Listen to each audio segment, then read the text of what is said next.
Tonight, President Trump's controversial visit to Kenosha. The president touring damage from the recent violence, defying leaders there who urged him to stay away, meeting with law enforcement, but not the family of Jacob Blake. The backlash over President Trump comparing the officer who shot Blake to a golfer who misses a putt, and over his defense of the 17-year-old charged with murdering two protesters. Plus, his claims that cities led by Democrats are seeing more crime. We'll separate fact from fiction. A cyber attack creates chaos for one major city's first week of remote learning, while New York City pushes back the start of its in-person classes. And across the globe, schools reopen from Wuhan to the UK, what they are doing differently.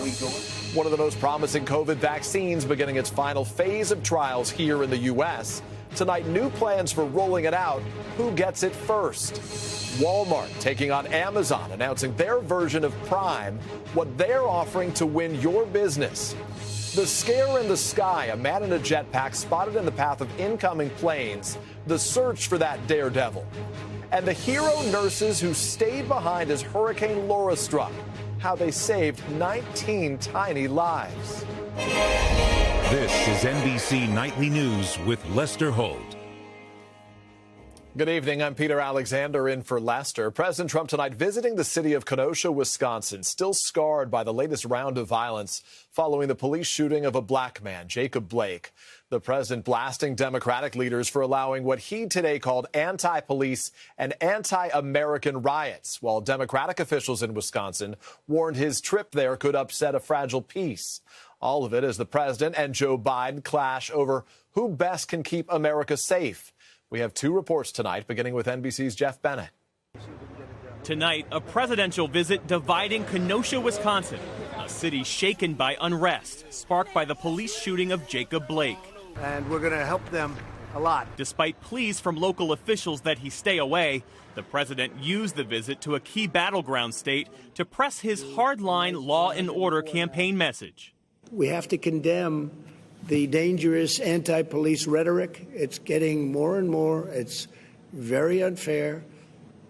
You have some bad apples. I said it yesterday. I said it last night. They're under tremendous pressure. He's referring to a Fox News interview Monday night where he compared the actions of the Kenosha police officer who fired 7 shots into Blake's back to a golfer missing a putt. Shooting the guy in the back many times, I mean, couldn't you have done something different? But they choke.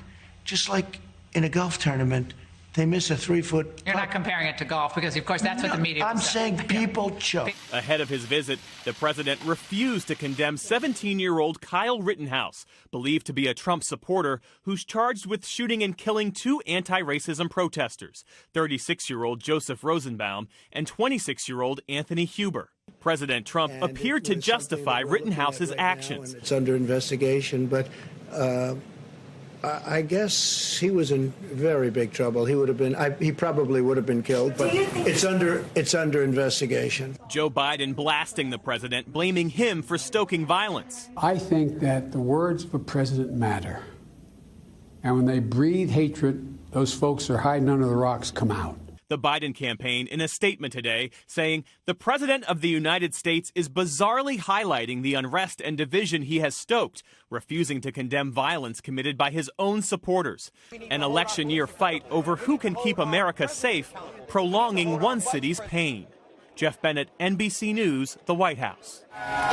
This is Gabe Gutierrez in Kenosha, Wisconsin, where amid cheers for first responders, President Trump's supporters line the streets. I just will tell him, keep doing what you're doing, keep fighting for our country, keep fighting for our rights. He's obviously coming here to try to lift people up and say, I notice you, I know what's going on here, we're here to help. But today, this proud Midwestern town of 100,000 seemed more like 2 cities.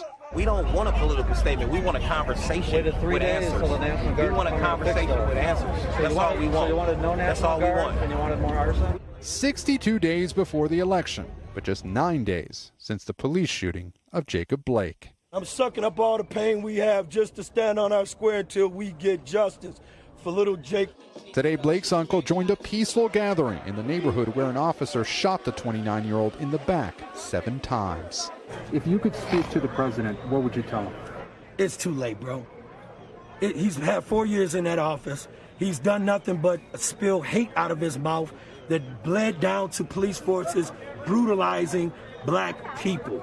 President Trump says he spoke with a Blake family pastor, but would not meet with them because the president says they wanted a lawyer present. Timothy Tompkins, a Marine Corps veteran, lives down the street. Why do you think the president came to Kenosha? Because he's divisive. It's a photo op. Kenosha's putting itself together. Kenosha cares and Kenosha's strong without Donald Trump. It's unclear when or if police reform will come to Wisconsin. Republican lawmakers convened a special session this week to discuss the issue at the governor's request. It lasted less than 1 minute. Peter? Gabe Gutierrez in Kenosha tonight. Gabe, thank you. For weeks, the president has said violence is out of control in cities run by Democrats. But we wanted to make sure that you have the facts. Is there a difference in the crime rate in cities run by Democrats versus those led by Republicans? Tom Costello now with the latest in our series, America's Cities, Fact versus Fiction. Amid national protests over racial inequality and policing, President Trump has often repeated the same claim. The top 10 most dangerous cities in America are run by Democrats. The 20 most dangerous are Democrat run. Worse than Honduras, worse than Afghanistan. The reality check, homicide rates are up in many cities run by both Democrats and Republicans. Up 13% in Republican-led Miami, up 34% in Democrat-led New York, up 29% in Republican-run Tulsa through June, up 31% in Democrat-led Phoenix through July. In Republican-led Fort Worth, police report a 50% increase in homicides just this year. We've got challenges just as well as other large and small metropolitan areas. We're doing the best that we can with the resources that we have. In Democrat-led Oakland, a 26% increase. Cities across this country, major city chiefs, are saying the exact same thing. The amount of guns, the amount of gun crime, the significant increases. Crime experts say the pandemic and economic fallout are big factors in driving the murder rate higher. Roughly 70% of America's 100 biggest cities are led by Democrats, the rest by Republicans or others. Former CIA officer Jeff Asher now analyzes crime data. The president claims this is pretty much only a problem in Democratic cities. Is that accurate? Well, the data that we have right now says that that's not accurate. We're seeing about a 25% increase in all cities, the 14 cities that are run by Republicans. Very similar change on average of the cities that are run by Democrats. Very few murders have been connected to the protests over racial inequality. Police report outside agitators from both the left and the right have often turned those protests violent. Over the weekend, the president tweeted that D.C. Mayor Muriel Bowser, clean up D.C. or the federal government will do it for you. When a president attacks American cities, he's attacking America. And the job of the president is to unite us, not to divide us. Some cities have actually seen a decrease in homicides this year. Peter? Tom Costello with the facts tonight. Tom, thank you. Now to the coronavirus and a challenging start to the school year. Today, Miami-Dade reported a cyber attack disrupted online classes there. And the nation's largest district, New York City, said it's delaying the start of in-person classes for more than 1 million students as part of a deal to try to avoid a teacher strike. Here's Ann Thompson. In New York City, its 80,000 public school teachers will go back to class. The union and the city agreeing today to push back the first day of school from September 10th. Instead, on September 16th, an online-only transitional period starts. Then on September 21st, in-person and remote classes will begin. The key, random monthly testing of 10 to 20% of students and adults at each school. Every single school will have testing. It will be done every single month. It will be rigorous. God forbid there is any sort of a problem, we can deal with it quickly so that we don't have a problem, a bigger problem. The nation's largest district will go 100% online if the city's COVID positivity rate hits 3% or higher. Today, it is 1.33. North of Boston, simmering tensions in Andover. Public school teachers there refuse to go into buildings Monday, uncertain they are truly safe. My highest concern is my members and my students' safety. The district called the refusal an illegal work stoppage. The union said teachers worked just outside. And tonight, a cyber attack on Florida's Miami-Dade County school system, marring the first 2 days of virtual classes. We're doing our very best to mitigate the impact, while at the same time simultaneously address issues that were unpredictable, some of them with malicious intent behind them. Federal and state authorities are investigating as across the country officials try to keep systems and students safe. Ann Thompson, NBC News, New York. While so many schools are struggling to reopen here in the U.S., students in other parts of the world are back in the classroom. Richard Engel tonight on what other countries have done differently and the lessons Americans could learn. In Wuhan, in China, the original epicenter of the coronavirus, 1.4 million children went back to school today in masks, passing through infrared scanners to check their body temperature. The city ramping up testing capacity in case of a spike. In May, officials tested this entire city of 11 million in just 3 weeks. In France, President Emmanuel Macron took to Instagram to warn children the virus is still out there and to take precautions. Children 11 and up and teachers and staff also required to wear masks in the classrooms. In the United Kingdom, no masks in the classroom, the education system deeming them to have a negative impact on teaching. Rub it together in between all your fingers. There's always going to be that worry, but then life has to go on, so we're back here together. Masks are recommended in hallways and communal areas, and British children are divided into what are called bubbles, where they can interact freely. If a student tests positive, the whole bubble goes into quarantine. Prime Minister Boris Johnson, who had COVID, has been saying missing school outweighs the COVID risk. Do you think the school is safe? Definitely is. Definitely is. Many different approaches, no perfect answers. In Africa, most schools remain closed. In Germany, schools reopened last month, but several have had to shut because of outbreaks. Peter? All right, Richard Engel, thank you very much. Back home now, a desperate search is underway for 2 children after storms struck central North Carolina. Officials say the children, ages 4 and 5, were swept away in a car by floodwaters. Rescuers managed to get one of the kids and their mother into a boat, but it capsized. Mom was eventually taken to safety, but both children remain missing. We are back in 60 seconds with the thousands in the U.S. risking their health to volunteer for one of the most promising vaccines' final trial. If it's approved, who would get it first? Tonight, in the race for a cure, a major drug company is beginning the final phase of clinical trials for a possible coronavirus vaccine. The trial is taking place inside the U.S. and requires tens of thousands of healthy volunteers. Miguel Almaguer has more. The final round of testing, known as Phase 3 clinical trials, underway tonight, are showing early signs of promise in what could become the world's first coronavirus vaccine. At testing sites across the country, participants will be given 2 shots, 1 month apart. 23-year-old Jacob Serrano is the first American to be dosed with either the vaccine candidate or a placebo. I'm hoping it could be the 100% cure. I'm hoping this could really just end it all.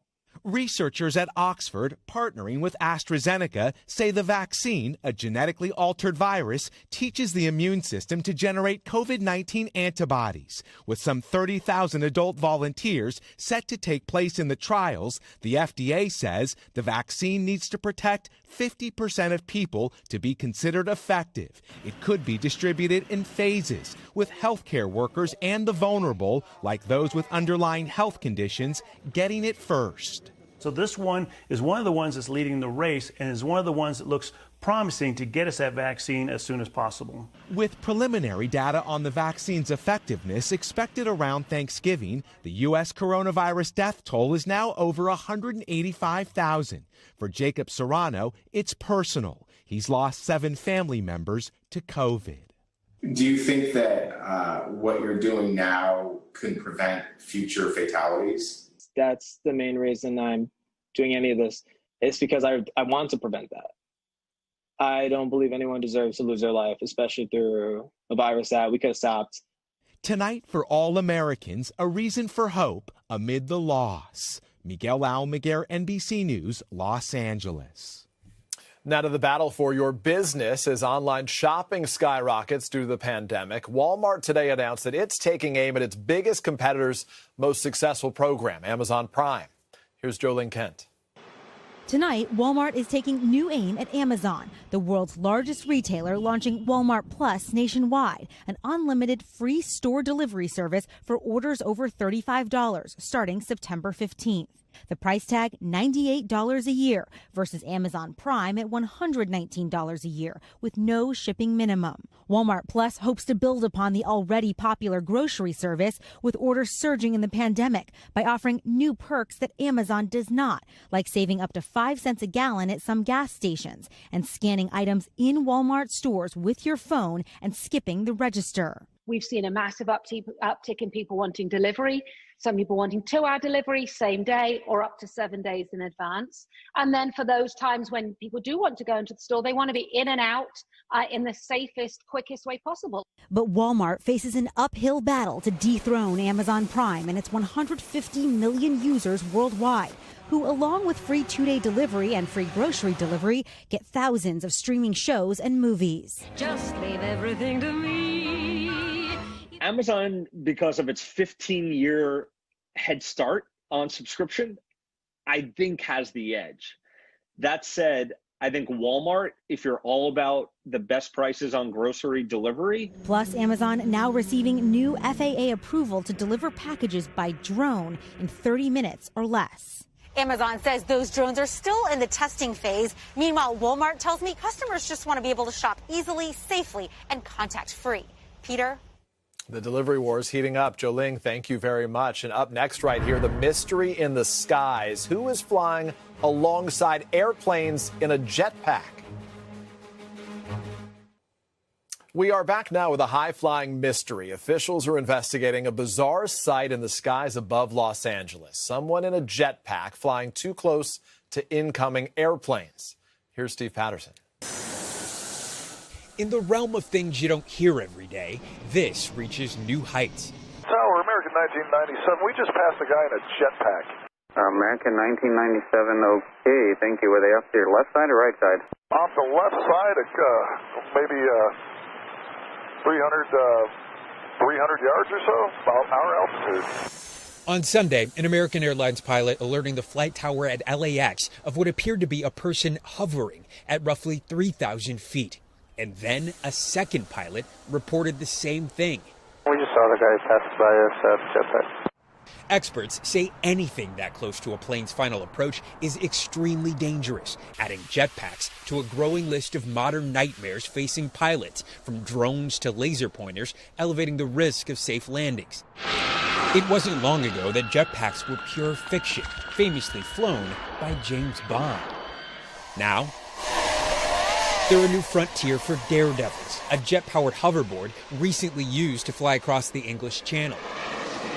Thankfully, no one was hurt this weekend, but officials have launched an investigation. A dangerous close encounter, tailor-made for a city built on imagination. Only in LA. Steve Patterson, NBC News, Los Angeles. When we come back, hurricane heroes, what these nurses did that saved the lives of nearly 20 babies.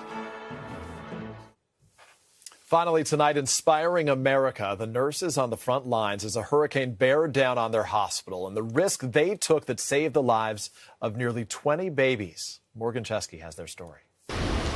Just hours before Laura left Louisiana came the hurricane diagnosis Nurse Whitney Bork didn't see coming. They come running in our room. Hey, we got to evacuate these babies. Let's go. So there was no time to think about it. The babies, 19 neonatal patients, some weighing just a pound. The mission moved to higher ground at Lake Charles Memorial Hospital fast. Transferring 19 babies, critical infants, even just across town is a big ordeal. A huge task to take on, just as Whitney and her husband Garrett were preparing to become parents themselves. Whitney due any day now, telling her husband to evacuate as she stayed behind to help her tiny patients. Like I left part of me, I mean, 2 parts of me, it was tough. It was the hardest thing I've ever had to do. As Laura struck and the building shook, water started to pour inside. You're with 19 little ones, you got a hurricane moving in. What'd y'all do? Some of the babies we moved out in the hall. We had mattresses set up on the window so if the glass shattered, it wouldn't hit the babies. By dawn, a small miracle. All 19 babies healthy and safe. And Whitney doing well, too. I kept saying, I'm never doing this again. I will never do it. But looking back now, I would do it in a heartbeat. A story this mom can tell her own son someday. Morgan Chesky, NBC News, Lake Charles. So glad they are all safe. That is Nightly News for this Tuesday. Be sure to check out the new episode of Nightly News Kids Edition on YouTube and on NBCNews.com. We thank you for watching. I'm Peter Alexander. For all of us here at NBC News, have a good night. Hey, NBC News fans, thanks for checking out our YouTube channel. Subscribe by clicking on that button down here and click on any of the videos over here to watch the latest interviews, show highlights, and digital exclusives. Thanks for watching.